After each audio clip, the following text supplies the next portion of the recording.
if you're pointing at your teammate, if you're tapping them up, if they're all on the same page, I mean, basketball is a team sport for a reason. And, when the ball's moving and the most open players getting it, they're being unselfish, that to me is fun basketball to watch. Welcome to the Jamodi Podcast. We are all surrounded by amazing coaches and leaders. So let's get an inside look at not just what they do, but how they do what they do. After all, becoming the best versions of ourselves is Jamodi, just a matter of doing it. Today we are joined by the head women's basketball coach of Baylor University, Nicki Collen. Coach Collen was introduced as the fifth head coach in Baylor women's basketball history in May of 2021. She came to Baylor from the WNBA's Atlanta franchise, where she spent the last 3 seasons at the helm for the Dream. Her first season in Atlanta resulted in a 23-11 record in 2018, where she earned WNBA Coach of the Year honors and helped the franchise to the WNBA playoff semifinals. In her first season with the Bears, Coach Collen recorded the most wins by a rookie head coach in the country with 28. She helped lead the Bears to their 12th straight Big 12 regular season title and their 11th straight top 2 seed in the NCAA tournament. Before we hear from Coach, take a moment to subscribe to our podcast and follow us on social media at Jamodi Podcast. First of all, I just want to thank you so much for giving up your time. Can't imagine all the things that you have going on. And so thank you so much. I appreciate it. It's funny that so often I think sometimes people think that coaches, like, what do they do besides if they're not teachers? And it's kind of amazing how little time we actually do have. But if I start listing off, your viewers will get bored. So that's good. I don't know how much you know about my history with the program or anything, but I played for Coach Drew his first year. So it was my senior year. I'd been with the coach before through all that stuff. And so, but in that time, I mean, I've been a huge fan of our women's program for so long. And it's been awesome to see, even in just a short time, what you've been able to do. So as a fan, and somebody I feel like is personal, or the program's personal to me, thank you so much. Oh, I appreciate that. That's really nice of you to say. So you played for Scott when he was young. He was 32 when now the funny thing is he looks almost the same. I have way more gray hair now than I did then, but he looks almost the same. I don't know how he's doing that. Yeah, I don't probably a lot of coffee. That's good. And I love the story. And I watched your video about, how he called you and how that was a big part of you coming to Baylor and kind of that influence from him. I thought that was because it really is him. And I thought that was really cool that you saw that attribute that I guess he has. Well, I think it's his warmth. Obviously, he was kind of funny. He's like, you just come here and win a lot of games, as if, coaching is just easy. Easy. We all know it's not, but I certainly think like this idea of, Baylor truly being about the people. And he embodies that. Obviously, their motto of joy and I just think it bleeds over into all the programs in terms of as how we lead, how we serve, and kind of what our passions are. That's good. Coach, I did not come on here to talk about Coach Drew with you the whole time. Good. So let's forget it. Let's forget about him. At Grapevine Faith, where I'm at, we love to shoot the three, and it's kind of what we pride ourselves on. When you took over the Baylor women's program, they didn't utilize the 3-point line that much. They were near the bottom of the NCAA, and then in a short year, you really put them up more towards the front of it as far as made threes and attempts. And so, what was it like coming into at that level, establishing that shooting culture?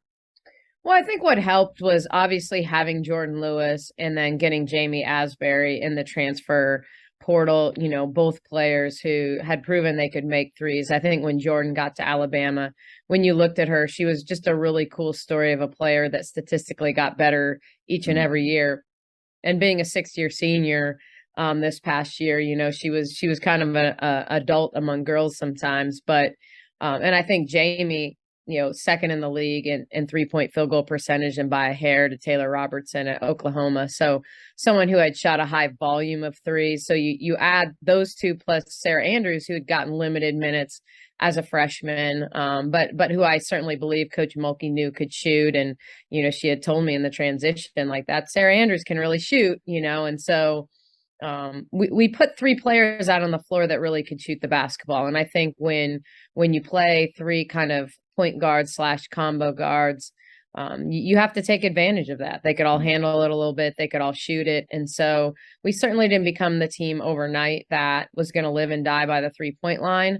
But we wanted balance. We wanted, when they took away the inside, to be able to make the outside. We wanted to be able to hit threes so that it was easier for Nalissa and Queen to operate in the lane. And so I think having that balance makes you harder to guard.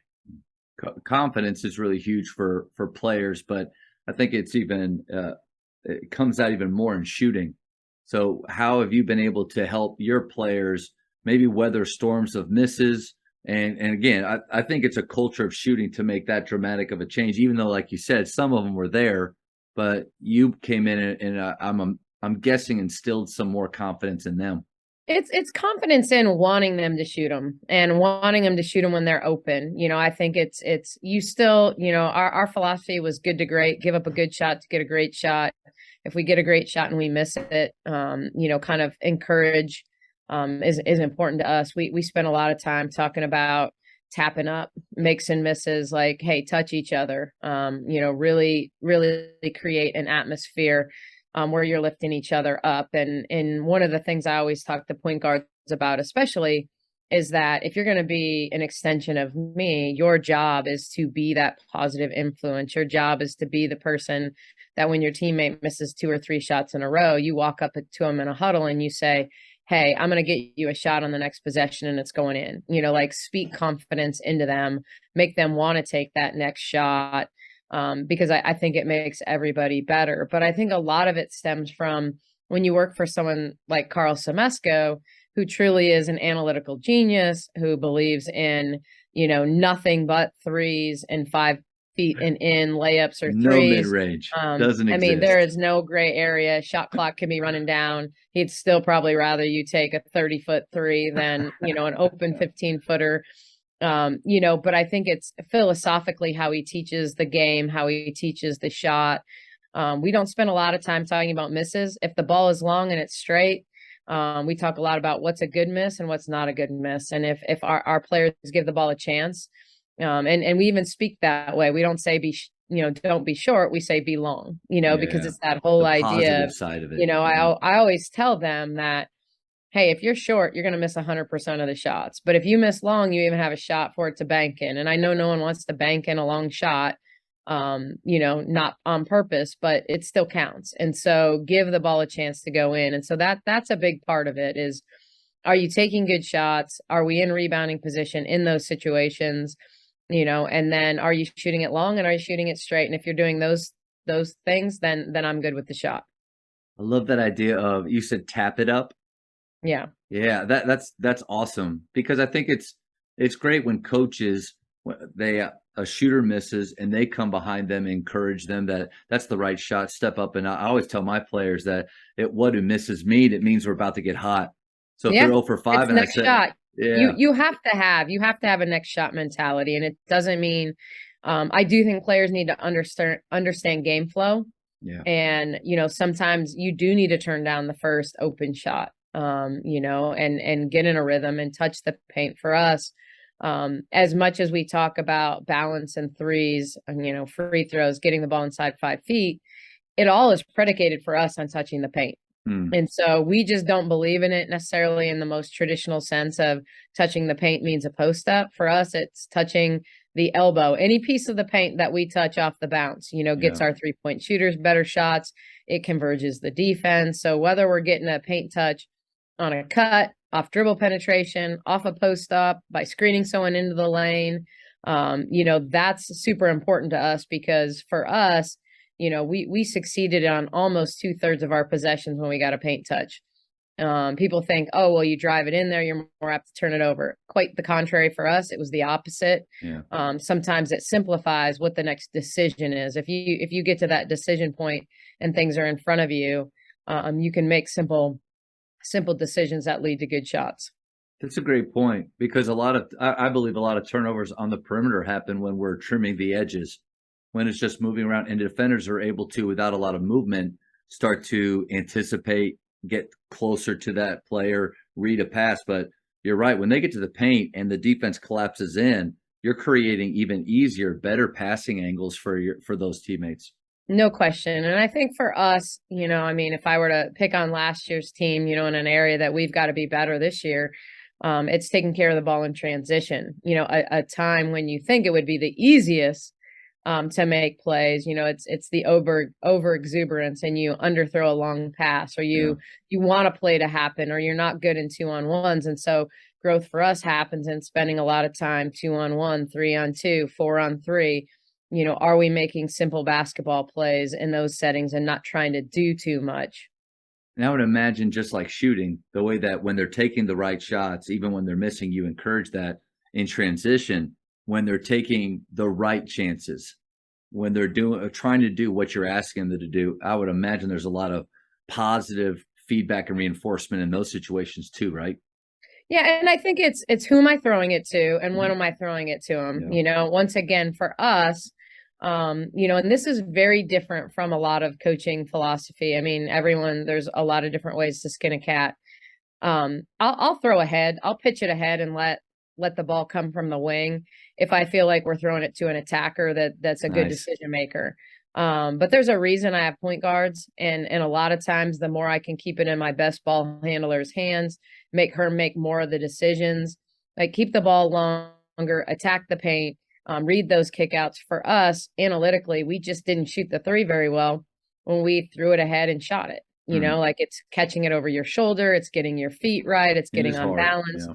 But when we would really attack to a numbers situation, touch the paint, and then kick it out to them, we were a really good 3-point shooting team, because once again, it's the inside out pass. It's the shot that you've taken thousands and thousands and thousands of times. And I'm not saying that the great shooters can't shoot it anyway they catch the basketball. I mean, but I'd have to believe, even if I broke down Steph Curry's 3-point shooting, if he's got an inside out pass versus an over the shoulder pass, that's just a better clean look at the rim. And so for us, it's understanding, even in those situations, like, don't just throw it to throw it. If you're throwing it to create an advantage, if you're throwing it because you feel like, you have a post fill in the lane and they're going to get a better angle on that post feed, okay. But if we're just getting rid of it, I would rather you be in full on attack mode, play downhill, and get a paint touch and see what happens, and if not, let's play into our secondary stuff.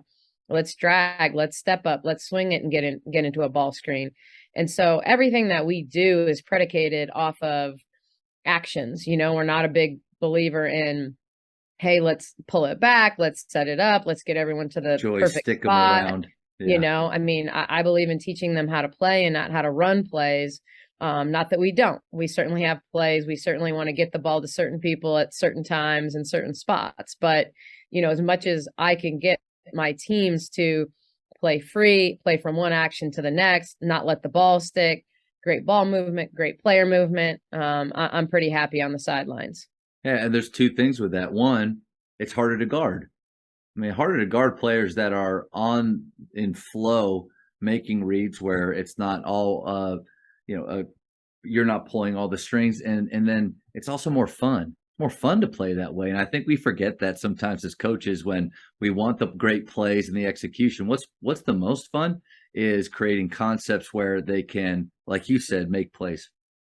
Yeah, I think for me, the times I'm most excited as a coach, or when, the energy in the building is there for me, is when I see players make good decisions, make open shots, and I see a lot of people pointing at one another. Nice. If you're pointing at your teammate, if you're tapping them up, if they're all on the same page. I mean, basketball is a team sport for a reason. And, when the ball's moving and the most open players getting it, they're being unselfish, that to me is fun basketball to watch. I always say, like, if I have an offensive philosophy, it's I want to be the prettiest team in the country on offense, and defensively, I want it to be just the opposite. We want to take away, your strength. We want to make you to go to option 2 or 3. Like, we want to make it ugly at one end, and be really, really pretty at the other end. And certainly there are ways to be smash mouth and win and pound people on the boards and all of that. And I think you have to do what your team does best. But I Mm. think when I say, like, what do I, in a perfect world, Yeah. I want the ball movement, the player movement, the unselfish play, open shots, and just a lot of players pointing at one another and kind of congratulating and understanding that sometimes it's the hockey assist that is the most important part of the play. Mm. One thing you said early on, I wanted to follow up with that is you mentioned the 6-year senior and how they're adults, they're like in your program. What's the difference for you that you've seen coaching the 23 to 24-year-old and then the 18-year-old that's just coming in? What are some big differences there? Yeah, I think it starts with just like there's way less anxiousness, when you've played and whatever level you've played at. There's experience in just having court time. And so, from a learning curve perspective, even though for even our seniors last year, our terminology was all new. There were so many new parts to like what we did. It was at times like having a team full of freshmen. But when you've played more basketball, you pick it up quicker because whether you've faced it against another opponent and you've scouted it before, you've kind of heard some of these things or seen some of them. And I think you just get acclimated to the college game a lot longer. And in a lot of ways, you let plays go sooner. You make mistakes, but you move on more quickly. You realize that perfection is impossible to attain. Hmm. So, you kind of understand, hey, there's game slippage, but I've got to correct. And there's better self-correction the older you get. It's sometimes you can just look at them and they already know what you're going to say to them before you say it versus some of the young guys where you look at them and they have no idea what you're going to say. And sometimes you look at them and say, great job. And all they do is light up and smile because they were waiting for that correction. And that's when, they're not even sure, they're not sure enough to know that, wow, I'm playing really well. And coach just said something really nice to me and I was waiting for some kind of correction. So I think that's the biggest difference. There's confidence and experience. There's, kind of a consistency and a little less of that emotional roller coaster kind of the older a player gets. I would imagine it's kind of fun on both of those ends. It's fun with the older player just having to give them a look. They got it. As a coach, like we're on the same page. I feel really good about that. Then the younger player it's fun like watching them just figure things out and become in real time and connect some dots. So I would imagine that's fun to I think watch. you see those light bulb moments where whether it's they've seen it now enough times or they just suddenly feel it or you said it in a new way that finally hits the chord that, whether it's, we're really big on teaching screening angles and not just saying, hey, go set a screen. We're going to talk about controlling feet. We're going to talk about the angle that we want the feet at, whether we're screening for a shooter or a downhill driver and why. I'm a big believer in teaching why. I mean, when I played, I was a why player, but not in a why generation. And so, when I played, you just, whatever coach said, you just said, yes, ma'am, yes, sir. And you did it, and you, and you certainly sometimes would have an assistant that you could kind of stand next to and, right. Kind of ask those questions quietly, but you certainly weren't going to disrupt practice to ask those questions. And I think, look, this Gen Z generation naturally wants to know why, and I think that's the great part about coaching is I think when they really do understand the game, they don't just run plays. They don't just go to A from A to Z, or A to B and B to C, but they really start to understand like why would we hedge this player versus switch on this player? Why, are we doing the things that we're doing? And I just think whether there are certain players that can be successful in either environment.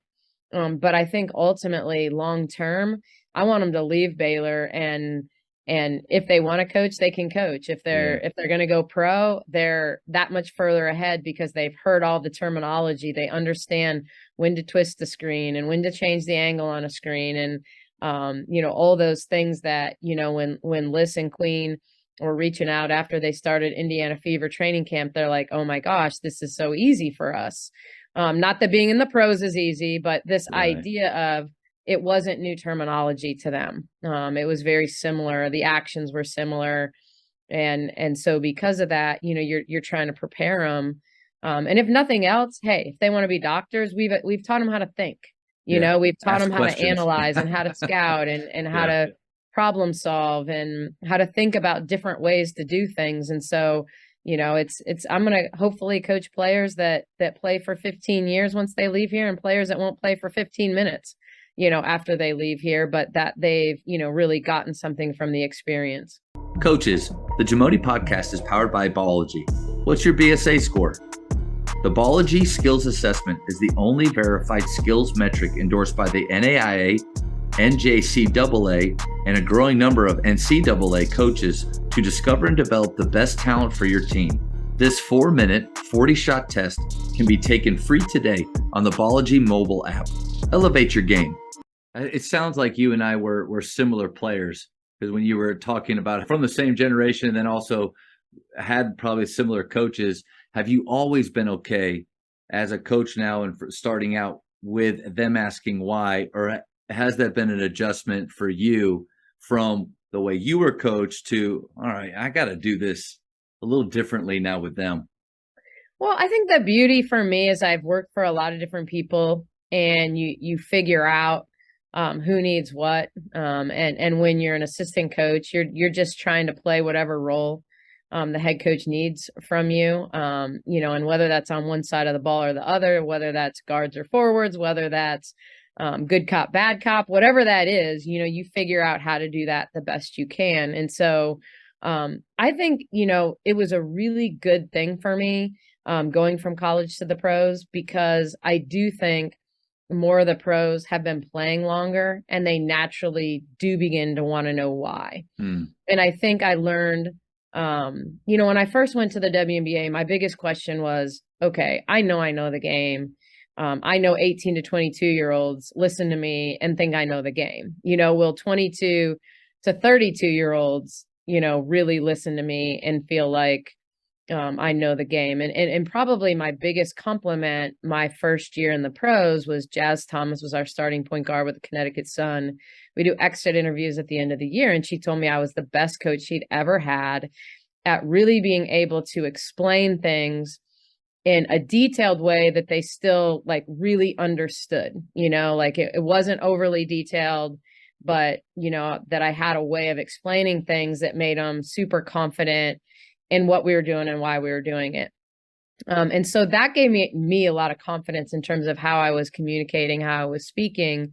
And then on the flip side of that, my second year in the pros, I was a defensive coordinator for the Sun team. That's, quite frankly, most of those same starters are the starters in the finals right now. And so it's really fun to continue to watch, Jonquel Jones and her progression.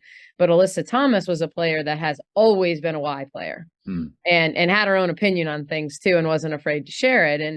And we were in a film session my second year. We were playing Phoenix. We'd beaten them 3 weeks before that. And we'd singled Griner up. She had 30 some, but we beat them, and she'd even dunked on us. And I'm in the film session talking about, hey, we're going to have to double Griner. We're going to work on it. And, right there in front of everyone, she's like, why are we doubling Griner? We singled them the last time, we beat them. And my answer was, hey, this is really simple. Coaches don't just throw a dart at a dartboard and say, I want to do something different, and so it was very easy for me to say in that moment, hey, in these last 5 games, Phoenix has been getting Griner 32 touches a game. When we played them before, she was at 16 to 17 touches a game. We cannot single her up 32 times. We can't. But, we can single her 20 times, but bring a double 12 times. But if we don't work on it, we're not going to be good at it. And on top of that, you are the person that's going to be doubling and being the most impactful, and so I just had a conversation with her afterwards, because I felt like in that moment the locker room was a little uncomfortable Yeah. because it It's was so like direct. it was Yeah. it was direct and it was questioning. Yeah. And I told her, separately, I said, AT, hey, like it was a really good question and a question that I was totally prepared to answer, and I think as long as you understand that I'm always thinking about why and what we're going to do and ask it the right way, I'm always going to answer that because that just makes everybody more confident that we're prepared, and in whatever way, because you're never going to ask me a question personally that I'm not going to have an answer for, and I said I just firmly believe that. Like I work at this. Like this is my craft, This is and what you do. so Yeah. this is what we do, and Yeah. so we're looking for ways to give you an edge and a reason, way to compete, and but at this on the same token, if we have a philosophy on how we're guarding cross screens, but she says to me like, hey, I'm an undersized four player, and it would be easier for me, like, hey, if I'm guarding a bigger five, I want to shove them high off the screen because I want to keep them away from the basket. But if I'm defending someone who I'm stronger than, I want to shove them lower so I can keep them where I want to keep them. Like, to me, that's awesome. Like that Yeah. may philosophically be, hey, we're typically a go low, bump high, cross screen kind of defensive team. But that doesn't mean that what you're saying doesn't make a lot of sense and give you the best chance to be successful, guarding who you're guarding. And so I think that's the beauty of players who've played a long time. Yeah. They understand their strengths and how they're capable of getting the job done. And so being willing to kind of listen and be more of a player's coach, I think trends back now to like what we're talking about in the college game, and being more of a player's coach and knowing the difference between college and the pros is knowing when to draw the line and know that none of them have that kind of experience, Yeah. to have those answers, but to be able to ask them, to be able to be comfortable asking. I wish I had been truly comfortable in a lot of moments, like asking those questions. And I think it's about teaching them the right way, to ask those questions. See, I think that's a great environment to have for your team. And I was just sitting here while I was listening, thinking about why don't more coaches allow their players to have questions or even a question. I mean, I like how obviously if a player questions in an inappropriate way at the wrong time, then that's the conversation we teach them. We teach them how to do that. If it's just real life, like how to have conflict the right way. It's a great lesson. But I wondered if some coaches stay away from allowing players to give their why or ask why because they don't want to have to go deeper. Like you're secure. You said it yourself. You said, I will have an answer. I believe in what I do. I think that's one. Maybe when I was younger, don't ask me questions. This is right. Don't challenge it. Maybe because deep down, what if they have a good point? Like, what if it's not the only way? So I think the security that you showed probably translates to a really healthy culture. Well, I want them to love playing the game, and I want them to, certainly there are times when there are bad questions just because, and it doesn't mean a player thinks it's a bad question, but sometimes like afterwards, of course, you're like back with your staff and you got, you're like, wow, I mean, can What you was believe so she and so, thinking, right? but you also want that culture that they aren't afraid to ask those questions Yeah. because you're going to say like, wow, that's a really, not such a good question, in that environment. I think you want them when they don't understand. Like, how many times have players looked at you and you say, do you understand? And they nod at you and they say yes, and they have no idea what they're supposed to be doing. They just don't want to feel stupid, or they don't want to feel like they don't understand. They don't want their They're teammates to afraid think of the they don't understand, consequences. Yeah. Yeah. and you're so much better off like saying, can you show that to me again? Yep. What do you mean? Like, that's something I haven't heard before. Or at least go over to an assistant coach or somebody on the side and say, yeah, I didn't really understand. Like, help me understand. Because when you have success at something, then it's going to become easier to emphasize and do again, and when you don't understand what you're doing and then you don't have success, then you start questioning. And so I think, as players begin to really understand what they're supposed to be doing, it gives them a better chance to be successful. And It's like, I think that the toughest part about coaching this generation is like their coping mechanisms, Mm, and I think that's the thing. There's this anxiety about how good they're supposed to be, about how they're supposed to look all the time, or that they can't make mistakes, and it's trying to create a culture where there's nothing wrong with mistakes. Mistakes are bad mistakes when someone makes a mistake and we correct it, and then somebody else makes the same mistake and we correct it, and then somebody, because then they're not dialed in. They're not paying attention. And I know sometimes, we have to understand that some are visual learners, some have to physically do it, and they won't always get it right. But, it just I want to make sure that like they're making mistakes, not the same one because they're not paying attention, and if they're coachable and they're paying attention, you're going to have to fail to succeed. And I think so many are so afraid to fail, because of not just themselves, but what they perceive people will think.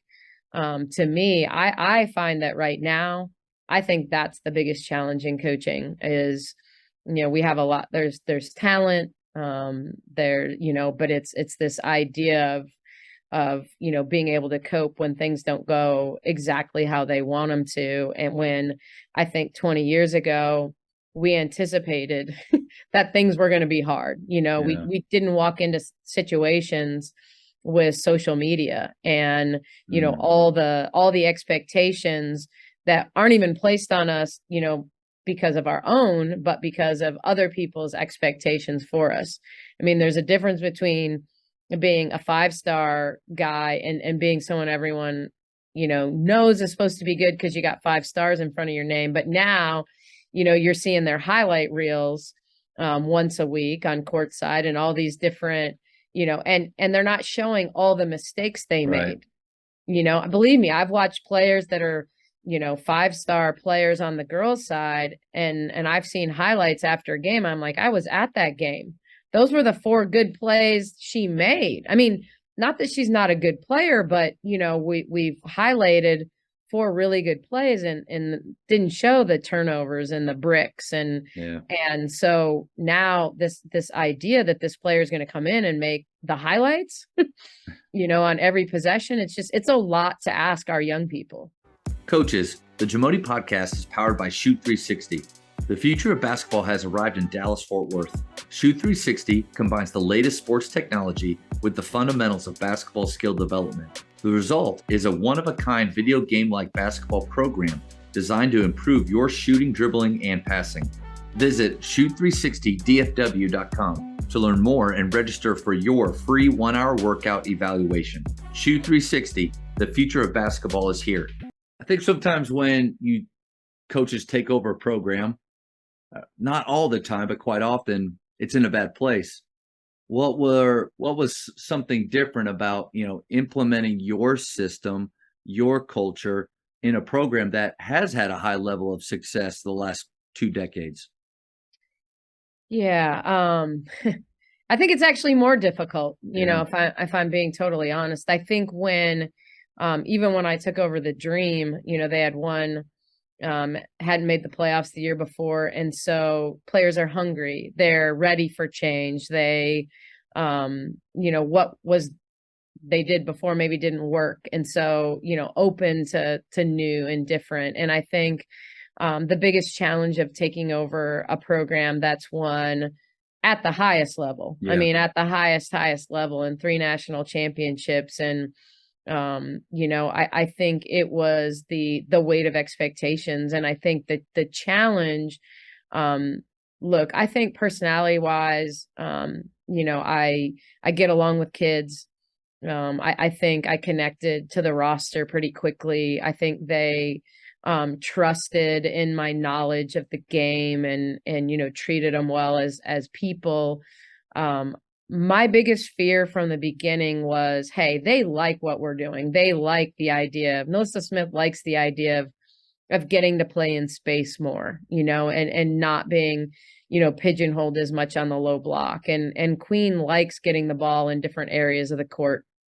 So they liked the idea of what we were doing, but it was about what's going to happen when we're not successful doing it. And I think that was, I knew that going in. I knew they were going to be excited about it, but what happens when adversity hits? And and boy, we got it. I mean, we got it hard. And I think there were a lot of questions like, okay, well, she can't win the big game. We lost a close one to Michigan and in overtime, and we won some games by 30 that people thought we should win by 60. And but I always felt like we were going to be playing our best basketball late in the season, that if they, as cliche as it sounds, if they trusted the process, that they would begin to understand when to slip the screen versus when to stick and hold, that they would understand, how people were defending them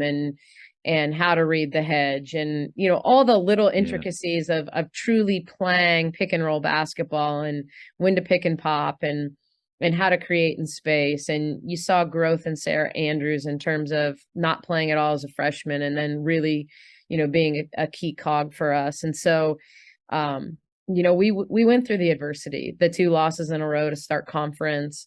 But I don't think we ever lost faith in one another. I think that, we can honestly make a lot of excuses for those games. I think we could have won both of those games. They were both close games. I also think we played against Kansas State with 7 players who tested positive for COVID the day after we played. I mean, we played with a roster it affects them, no doubt, of sick kids. And then our first game coming out of COVID, when we had been off for 5 days and then had a return to play protocol with 30-minute and then an hour. Like we had one full practice before we played them, and we were playing against a team that was top 5 in the country in pace. And so, but that was the adversity. And I think that adversity brought us closer together. And I think they like the freedom of the system. I think they like being able to come in my office and, have questions and be able to, whether it was about, I think I need more touches. Okay, let's talk about it. Are you really not getting enough? Where are you getting them?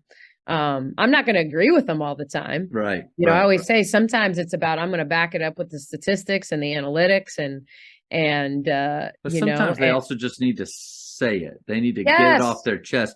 They need us to listen to them, which I think, as you alluded to earlier, that's maybe a difference now between our job than those that coached us, is we need to listen to them a little bit. Yeah. And I said, like, have you ever had these conversations before? And the answer was always no. Like, I haven't had these conversations before. Okay, well, let's, understand where I'm coming from. I'm going to let you talk and then you're going to listen, and I'm going to explain, like, why we're in the situation we're in, and we'll try to get, like, I believe in problem solving. Like, I got a degree in engineering. And so from a thinking person's perspective, it's what are the assumptions, like what equations am I using and how am I going to get to an answer? And so, it's like, I'm going to listen to you and then I'm going to talk, and then we're going to get some takeaways from this that can help us going forward, whether it's communication style, whether it's, how can I help you? But not help you if it doesn't help the team, and really getting them to understand the priority will be team. But I think individually you can have success, in a collective environment. And so, I think that was really a big part of it with this group, was letting them have a voice, and then still being able to say, it's great that you said all that. But it doesn't mean you're going to walk all over me just because I allow you to communicate with me. Like, at the end of the day, I know more about, I've forgotten more about basketball than Now, at some point that won't be the case, but like, this is the one thing that I feel like I know as well as anybody. I always said I had kids. I got 3 kids. I just hope that I didn't screw them up too bad. But basketball, like, this is the thing I've studied since I was like, 11 years old, like, and I watch European basketball and professional, like I watch the NBA and the WNBA, and I study it and I listen to podcasts, and I like, this is my passion. And so, I'm going to try to help you achieve what you want, but we're going to prioritize team. I love what you said about how the style of play that you're talking about, it sounds really good. Like, I love running and gunning, playing in space and shooting the 3, using the 3-point line as a weapon. But coaches sometimes they will watch you play, they'll watch us play, and they'll think, golly, I really would love to do that. Players would love to do that, but they don't really know how hard it is. And you Mhm. nailed it. When not if it comes, when it comes, when the other team is guarding you in a way that affects your motion, or shots just aren't falling. When that adversity comes, I believe it's your relationships that you have with your players is what allowed you to weather those storms and be better from it. Well, I think they, um, I had told them, like, obviously, um, when Coach Mulkey left, like that our opponents were going to see me as the first chink in the armor. Like this was, they've won 11 championships in a row, and Baylor's the gold standard in this league, and but maybe the fortress is falling, and so we had to kind of prove that wasn't the case, and it isn't that personally, like I get a lot of things wrong. Like I may have the wrong player in the game. I can call a better play coming out of a timeout. Like, I am not going to be perfect. But I'm going to work to be a little bit more perfect, the next time out. And I'm going to keep working to figure out each of the players and where they need the ball and when they need the ball. And so it's never about being perfect, but it's also about, like, one of my key things as a head coach is that I will never let um, any of my players take the blame. Like there's a reason I get paid, and it's to have them ready. And certainly there are games that shots aren't falling and I can't make shots for them. But do I do a good enough job of helping them get stops to get a turnover, to get an easy one? Do I do a good enough job of finding little ways to get them easy baskets to get them going, even when their shots aren't falling? And so I think when you have trust that the person that's leading you, isn't going to throw you under the bus, I think that goes a long way. I don't think anyone wants to be embarrassed ever. I think it's Yeah. uncomfortable for people. And I realized that these guys are 18 to 22 years old, and I am the adult in the room. And so, I may feel like I called a perfect game, but I probably didn't. And when I watch film, I'm going to have missed 14 opportunities to do something better. Or maybe I sped them up when I should have slowed them down, or, like I went away from horns and horns was working for us. Like, why did I do that? Why didn't we switch up our pick and roll coverage?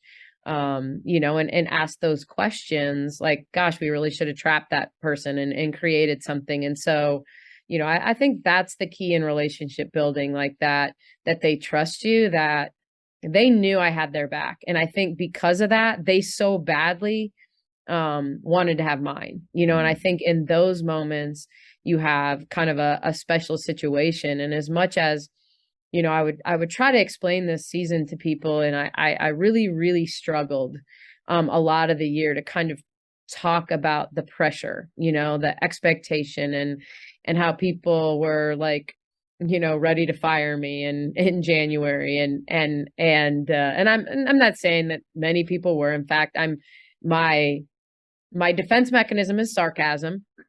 And so I'd even said in a press conference, after we beat Iowa State, and they're like, what would you say to everyone? I'm like, okay, there's probably a few less hashtag fire Nicki Collins out there.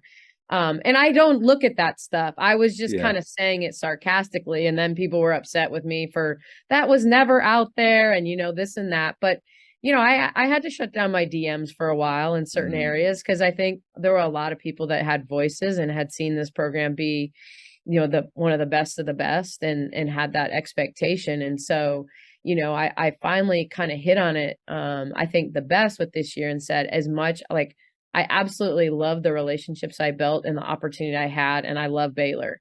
But like wins just felt like a sigh of relief. Like when you won, that was the expectation, like it was hard to take a lot of joy from a lot of the wins this year, because it's like, that's what Baylor does. Baylor wins, you have to win, you have to win, you have to Yeah, win, but for you and your team, it's new. I mean, it's a new team. Yeah, yes. yeah. But you feel like that's what Baylor does. So you have to Man, do it. So, yeah, you have that feeling of, okay, we did it. I'm relieved. yeah.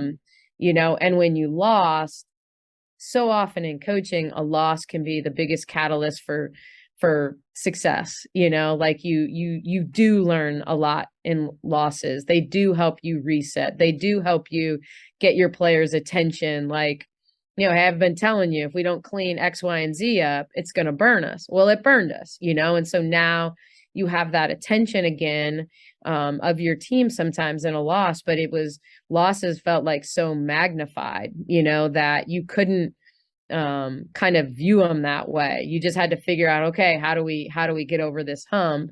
And so, I think the first time I felt like true joy was, when we secured at least a share of the Big 12 championship at Iowa State, and 12,000 people, and we had spent two full days of practice with the music on so loud, because we knew it was going to be loud in there, and that we were going to have to use hand signals to communicate. And so every kid on our team knew every action, every play, what the hand signal was, because we hadn't had to use them a lot, all season. And to go in there and beat them by 27 and really never have to use a hand signal the entire game, because we were able to keep the crowd quiet, because we controlled tip to, finish that game. I think that was the one time, like, kind of coasting into a championship, that I really, really kind of felt the joy, and that the weight, was kind of lifted. And so, and it's the task. I think, I certainly, people don't succeed in my shoes. I mean, if you look at the history of, the coaches that have followed Hall of Fame coaches, it's really hard. Part of me doesn't know why I felt like I could do it. I just truly felt called to do it. It was, because I think, when you think and you think with your head and not with your heart, you go, okay, like, how often has a coach been successful walking in behind someone who's built, such a special dynasty, and I knew it would be hard. I just don't think I knew quite how hard. And I think that's just, for some people, I think it would have been hard for anyone. I think for me, I'm a people pleaser. And so struggling with this idea of understanding who my why was and not getting tied to, I mean, there's a reason I do what I do, and it's not for the people that didn't like me. But at the same time, like, I have no problems admitting that, like, I am a people pleaser. Like, I do want people to like me. I do want to engage. I do, I'm not, my goal is to not necessarily, like, be better, than Kim, or people to like me more. I just, I want to be respected for my mind, but, and my passion, but at the same time, I love people, and I wouldn't do what I do if I didn't. The Jamodi podcast is powered by Sideline Interactive.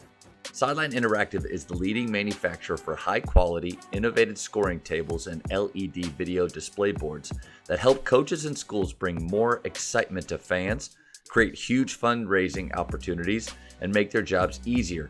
Visit sidelineinteractive.com to check out their amazing products. You've impacted me. First of all, just kind of listen to what you said. Anybody that knows the game, anybody that really appreciates coaches that invest time in their players, we can see just how amazing of a job you're doing. And it's special to listen to you talk about the approach you take with your players, because it's uncommon.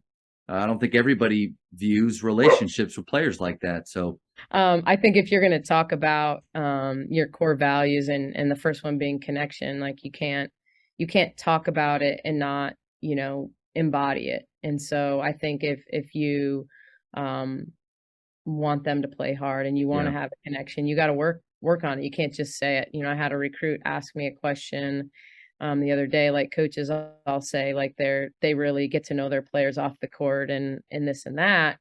And I said, well, if you ever sit across from a coach and they say they're not going to build a relationship with you off the court, I said, I'm pretty sure you're not going to go with it, or you need to call me, because I'll be really impressed if a coach is that honest with you.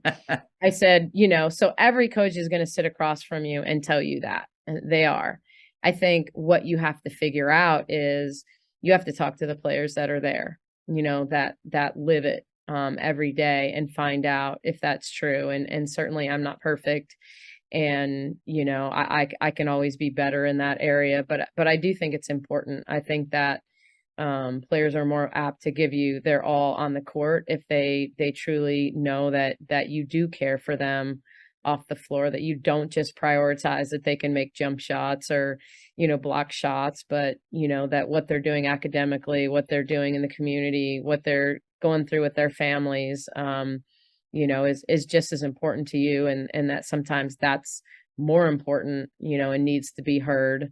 And I think that's the holistic approach. And I think Yeah. it's the approach that we need today to take with this generation. And I've got 3 teenagers at home. I've got 2 seniors and a freshman. And so Do any of them I kind of play? see, no, they're lacrosse players and Nice. cheerlead, like they're my daughter's going to play flag football this fall. So that should be interesting.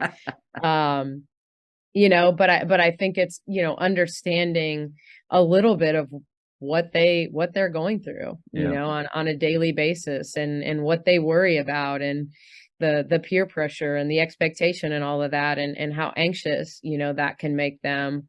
It's really real, and it's so easy to say, pull up your bootstraps, let's go, like it just, those cliches kind of don't really work, I Yeah. think, with this generation.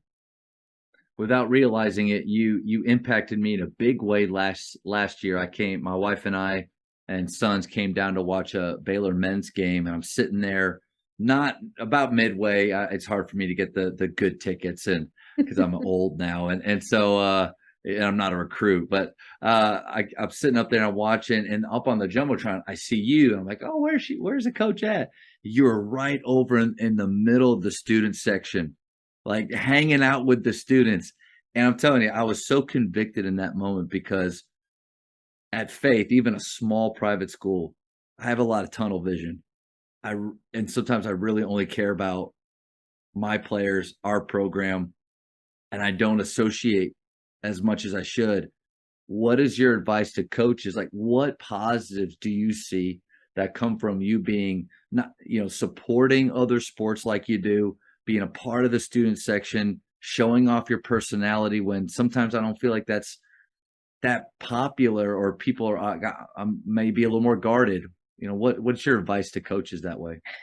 Yeah, I mean, I think all of us have to work outside our comfort zone. I think, the college athletics, I'm sure, I mean, I always say, like, whether your boss is never going to put more pressure on you than you're going to put on yourself. Like, I just think that's the nature of coaches at every level, like I have personal expectations, things that I want to do, things that I want to accomplish, things that I feel like I should be able to do, with the players I have. And so, I know that everybody else needs to be encouraged too. And to me, as much as we talk about tapping up, in our own program, that's my way of tapping up in every other program. Like, we're here. Like, I feel your pressure right now. And I think being a part of it, I think it's the beauty when you get away from college athletics, like I did for 5 years, and I love my time in the W, and I'll be the biggest supporter there is. But I miss the camaraderie of the university environment, Hmm.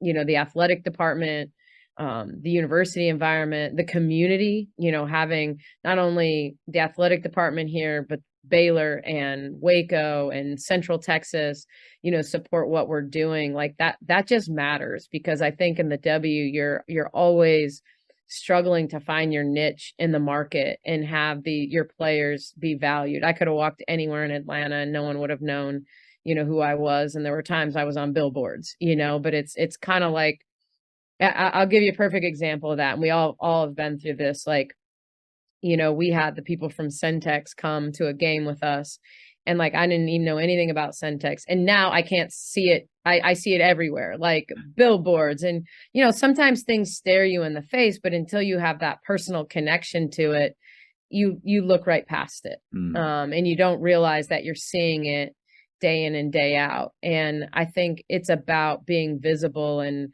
the acro team last year was so excited, when I showed up at their event. And I don't look at myself as a celebrity, so it's kind of funny when they were like so excited that Coach Nicki was at their game, and I had a couple of them reach out to me through my Instagram account saying, will you come to our game? And That's um, you awesome. know, yeah, so I think it matters. I think I see Brad and Linda Livingstone at events, and they see me supporting other sports. And I just think it's important. Like, we're all in this fishbowl together, with a lot of the same goals. And, I just know, and from the student perspective, like, I just feel like students miss the boat on women's basketball. I don't know why. It's just, I feel like it's cool. It's always been cool to go to men's basketball, and it's cool sometimes to go to volleyball. And I don't know why it's not cool to go to women's basketball. And so if I can create that personal,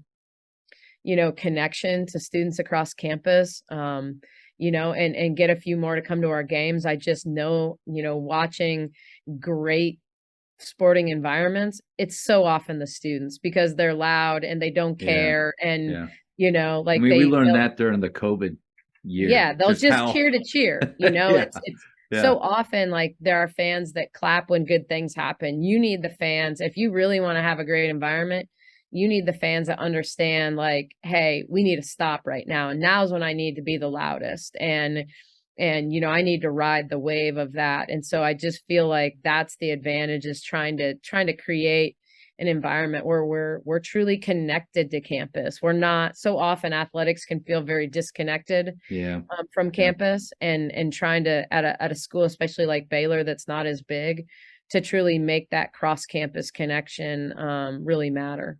Coach, thank you for those reminders. And again, I will let you know that the boys basketball team here and myself, we did come to a volleyball game this year and wore NBA jerseys. And I actually wore my old college jersey from Baylor, that it was Converse. And Okay. it was so thick and heavy. It was like a jacket. Like, I can't believe we Yeah, like, played in that you had the stuff. polyester. I Oh, it mean, was awful. yeah. Converse. Coach, the speed round. Quick questions. First thing that pops in your head, blurt it out. Okay. Ready? You can tell I don't give quick answers, but all right. I'm ready. Speed round. You get. Yeah. Favorite ice cream flavor? Coffee. Nice. How many hours of sleep do you need? I need 5. I How wish much? I got more, but I Yeah. can survive on 5. Really? Man, that's impressive. You're not like just a zombie the next day after No. 5. Do you get up No. pretty early? Do you stay up late? What do you, I'm a late night person, so Okay. I'm up late, up early. That doesn't seem like it should work, but it works for you. No, yeah. Best basketball movie of all time? Hoosiers. Nice. 99%. That's what I get there. Yeah. For high school, shot clock or no shot clock? Shot clock. Texting or talking? Talking. Favorite holiday? Christmas. In women's basketball, who's the GOAT? Diana Taurasi. In men's basketball, who's the GOAT? Larry Bird. Oh, good answer. Favorite city in the U.S. besides the one you live in? Obviously, Waco is the best. Seattle. I've never been there. If you could travel back in time, what period would you visit? This sounds really funny. I just go back to, like, 2nd grade, when all I had to worry about was, like, getting home from school, having a snack, and playing kickball in the backyard. Those are sweet times. I could live in that, like, elementary school age, like, for a lifetime. Yeah, when the biggest pressure is, what are you going to get in your snack pack? Exactly. Exactly. 2 more. How many cups of coffee do you drink per day? 2. How do you drink it? Black. Nice. And then last one.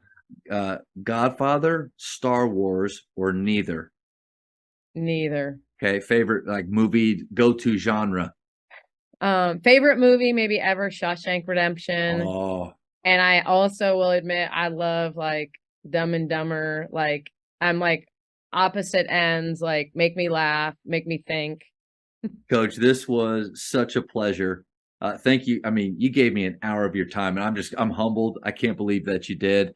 Thank you so much. And I also want to say, as a former Baylor grad player, but then also just a fan of all of our sports teams, thank you so much for what you're doing with women's basketball at Baylor, but also for the university. I think you are just the kind of person that our university is all about. And so I really appreciate you, and thank you for your time. Wow, thank you. Appreciate that. Thank you for checking out today's episode. Please take a moment to subscribe to this podcast, share it with your fellow coaches, and find us on social media for what's coming up next on the Jamodi podcast. It's just a matter of doing it.